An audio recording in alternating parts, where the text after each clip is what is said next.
Perkenalkan, nama saya Yesika Borusilalahi dengan NIM 210306138 dari Prodi Peternakan kelas C, Fakultas Pertanian Universitas Sumatera Utara dengan dosen pengampu Ibu Tati Vidianasari SPTMP. Pada praktikum anatomi dan fisiologi ternak kali ini, saya akan membahas mengenai hewan ruminansia. Pertama-tama, saya akan menjelaskan apa itu ruminansia. Ruminansia adalah sekelompok hewan mamalia yang memakan tumbuhan dan mencerna makanannya sebanyak 2 kali. Pertama, bahan mentah akan ditelan, kemudian pakan akan dimuntahkan kembali ke mulut setelah menjalani setengah dari proses pencernaan. Contoh dari hewan ruminansia adalah kambing, sapi, kerbau. Kali ini, hewan ruminansia yang akan saya jelaskan adalah Capra SP atau biasa disebut dengan kambing. Pertama-tama, saya akan menjelaskan mengenai sistematika dari Capra SP. Kingdom Animalia, superfilum Chordata, filum Vertebrata, dengan ordo Artiodactyla, dari kelas Mamalia, famili Bovidae, genus Capra, dengan spesies Capra SP.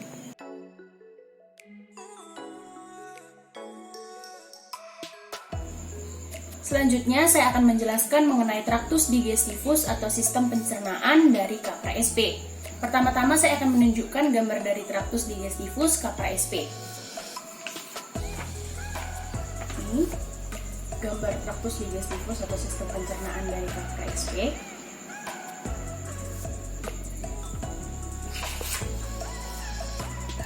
Traktus digestivus atau sistem pencernaan pada Capra SP dimulai dari cavum oris atau mulut. Di cavum oris ini terdapat palatum durum dan palatum mole. Lalu terdapat dentis atau gigi yang terdiri atas 3, yaitu incisivus, lalu ada premolare dan ada molare. Pada Capra SP dia tidak memiliki gigi kanisus atau gigi taring karena Capra SP ini merupakan hewan herbivora atau hewan pemakan tumbuhan. Sedangkan kanisus biasanya dimiliki oleh hewan-hewan omnivora atau karnivora. Setelah dari cavum oris, maka akan masuk ke dalam paring atau pangkal dari kerongkongan. Setelah itu akan masuk ke dalam esofagus. Dari esofagus akan masuk ke dalam ventriculus atau lambung. Di ventriculus ini terbagi atas 4. Yang pertama adalah rumen. Ini adalah rumen, bentuk dari rumen. Rumen ini biasa juga disebut sebagai perut atau babat handuk karena bentuknya seperti handuk. Ini. Fungsi dari rumen yaitu sebagai tempat penyimpanan makanan sementara setelah ditelan. Setelah dari rumen, maka makanan akan masuk ke dalam retikulum. Ini retikulum. Retikulum ini biasa juga disebut sebagai babat atau perut sarang lebah. Nah, fungsi dari retikulum ini adalah sebagai tempat penambahan enzim-enzim sehingga makanan bisa diubah menjadi gumpalan-gumpalan kasar atau yang biasa disebut juga dengan bolus. Lalu ada omasum. Ini omasum. Omasum ini bentuknya berbuku-buku, maka biasa juga disebut sebagai perut atau babat buku. Omasum ini berfungsi sebagai tempat pencernaan makanan secara kimiawi. Selain itu, dia juga berfungsi untuk penyerapan air, asam lemak terbang, juga natrium yang terdapat pada pakan ternak. Lalu ada abomasum. Ini abomasum, atau biasa disebut juga dengan perut sejati.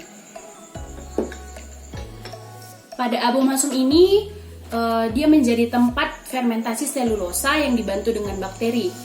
Setelah dari abomasum, maka pakan akan masuk ke dalam intestinum tenue atau biasa disebut dengan usus halus. Ini dia, intestinum tenue. Intestinum tenue ini berfungsi sebagai tempat penyerapan makanan-makanan yang telah diproses di lambung, kemudian makanan tersebut akan diedarkan dan diubah menjadi energi. Di intestinum tenue ini terbagi atas 3. Yang pertama adalah duodenum, jejunum, dan ileum. Setelah dari intestinum tenue atau usus halus, maka makanan akan masuk ke dalam intestinum crassum atau usus besar. Di intestinum crassum ini pertama-tama makanan akan masuk ke dalam cecum, lalu ke kolon, lalu ada kolon transverse, lalu ke rektum, Di rektum ini menjadi tempat penyimpanan sementara kotoran yang kemudian akan dibuang melalui anus. Selanjutnya, saya akan menjelaskan mengenai perjalanan pakan pada ternak Capra SP. Jadi, pertama, pakan akan masuk ke dalam kafum oris atau mulut. Di dalam kafum oris ini, makanan akan dikunyah, kemudian diteruskan ke esofagus. Dari esofagus ini akan diteruskan dan disalurkan ke dalam ventriculus atau lambung. Di ventriculus ini, pertama kali pakan akan masuk ke dalam rumen, yang di dalam rumen ini kemudian makanan akan dicerna dan dibuat menjadi seperti bubur dengan bantuan dari gerak mengaduk pada dinding rumen. Di dalam rumen ini, makanan akan berbentuk bolus atau gumpalan-gumpalan kasar. Pada saat Capra SP beristirahat, bolus ini akan dimuntahkan kembali ke mulut dan kemudian bolus akan dikunyah kembali atau disebut dengan proses remastikasi. Lalu bolus akan ditelan kembali atau disebut dengan proses redeglutasi. Pada rumen terjadi proses pencernaan protein, polisakarida, dan fermentasi selulosa oleh enzim selulase yang dihasilkan oleh bakteri atau protozoa tertentu. Selanjutnya bolus ini akan dicerna lagi oleh enzim-enzim dan mikroba yang terdapat dalam rumen. Dan namanya akan berubah menjadi digesta. Digesta ini selanjutnya diteruskan ke dalam retikulum.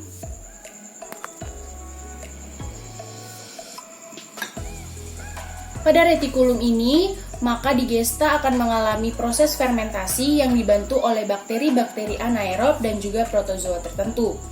Nah, setelah itu akan terjadi proses absorpsi dan penyaringan benda asing yang masuk bersamaan dengan makanan, sehingga benda-benda asing tersebut tidak akan masuk ke dalam omasum.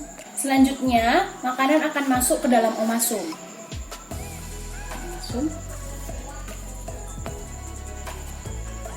Omasum ini biasa juga disebut sebagai perut buku karena tersusun atas lipatan-lipatan sebanyak 100 lembar. Pada omasum ini terjadi proses penyerapan air, amonia, asam lemak terbang, dan juga elektrolit. Setelah dari omasum, maka makanan akan masuk ke abomasum. Ini abomasum. Di abomasum ini, makanan akan dicerna oleh enzim pepsin yang dihasilkan oleh abomasum. Setelah dari abomasum, maka makanan akan masuk ke dalam intestinum tenu atau usus halus. Ini dia, intestinum tenu. Intestinum tenu pada Capra SP memiliki panjang sekitar 20-30 meter. Di intestinum tenu ini terjadi proses absorpsi dan juga penyerapan sari-sari makanan. Setelah dari intestinum tenu, maka akan masuk ke dalam intestinum crassum. Panjang dari intestinum crassum ini sekitar 7 meter. Pada intestinum crassum, pertama-tama akan masuk ke dalam sekum. Di sekum ini, air dan garam yang masih tersisa akan diserap. Kemudian akan masuk ke dalam kolon.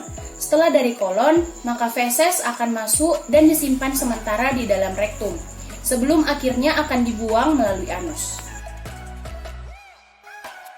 Selanjutnya, saya akan menjelaskan mengenai bakteri-bakteri yang terdapat di dalam rumen, yang terdiri atas 5 jenis. Yang pertama adalah bakteri pencerna selulosa, yang kedua adalah bakteri pencerna hemiselulosa, yang ketiga adalah bakteri pencerna pati, yang keempat adalah bakteri pencerna gula, yang kelima adalah bakteri pencerna protein.